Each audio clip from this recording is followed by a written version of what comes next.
A man was shot dead by police in a U.S. supermarket, may have been killed after picking up a toy gun, his relatives have claimed. John Crawford was gunned down at a Walmart store in Beaver Creek amid reports that he was waving a rifle at customers, including children. But relatives of the 22-year-old have contacted civil rights organizations after claiming he was holding a toy gun in the toy section of a shop when the incident unfolded.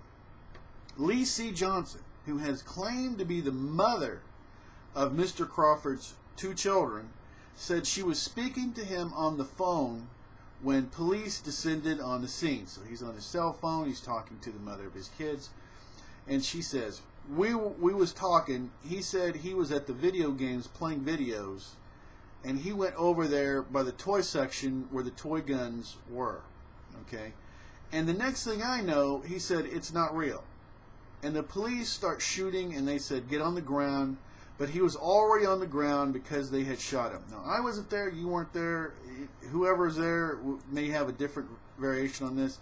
But if it's a toy gun, also there's a rule I want to go ahead. And since 1992 in the United States, toy guns are required to have an orange plug or be entirely brightly colored to signify them as toys. Now, that's something you would think all police would, that would be just one simple fact that all police officers would know, that toy guns, those are the rules since 1992, right? That's just the way it is. Continue on. And I could hear him just crying and screaming, and I feel they shot him down like he was not even human. Beaver Creek Police in Ohio Attorney General's office have yet to respond to the claims, but have insisted officers at the scene acted appropriately. Mr. Crawford's cousin, Lamont Brown, says the family has contacted rights groups and NAACP, as well as National Action Network. He repeated claims that he believed Mr. Crawford was holding a toy gun when he was shot, and that he does not own a rifle-like weapon.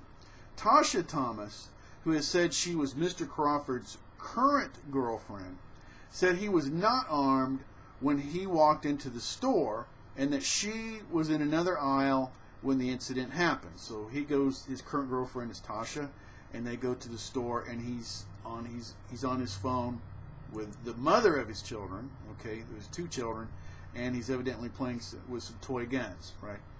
And the drama unfolded on Tuesday night after witnesses at the scene told 911 dispatcher that a man with a rifle was near the pet supply section and appeared to be loading a firearm.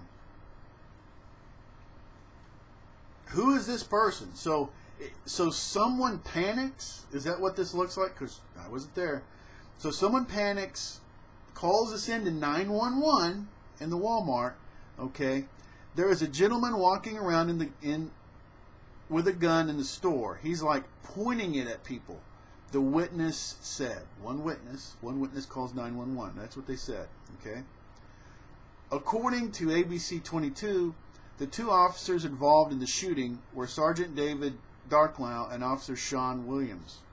Later on the call, sounds like gunshots can be heard, followed by someone screaming for the police to leave. Authority, it didn't sound quite. Followed by someone screaming for people to leave. Okay, there we go. Authorities saying a customer also died after suffering a medical problem during the evacuation of the store Tuesday. Police identified her as Angela Williams, 37, of Fairborn.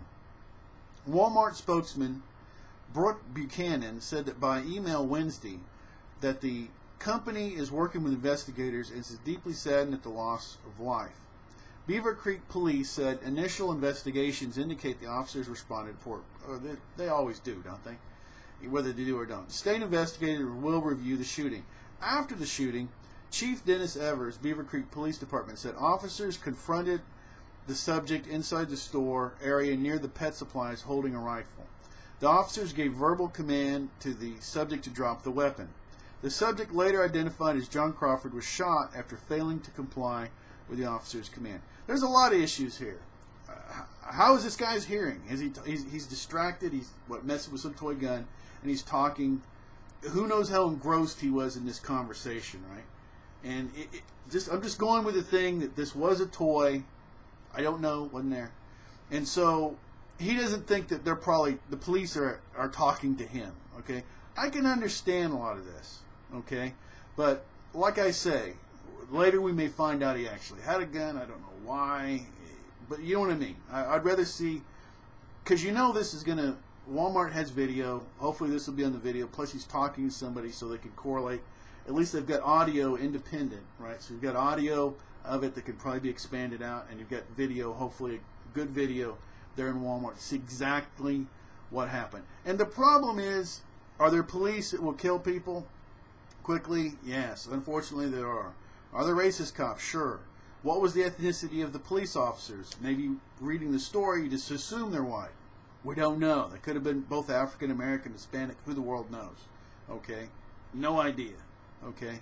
So, yeah. But why someone, if it is a toy, why they don't know? Why they isn't identified? Was it not? Was the toy not identified correctly?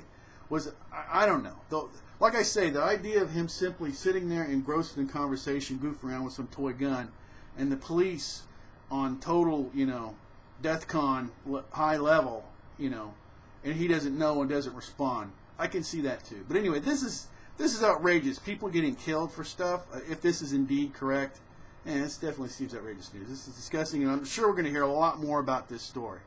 Until next time, take care.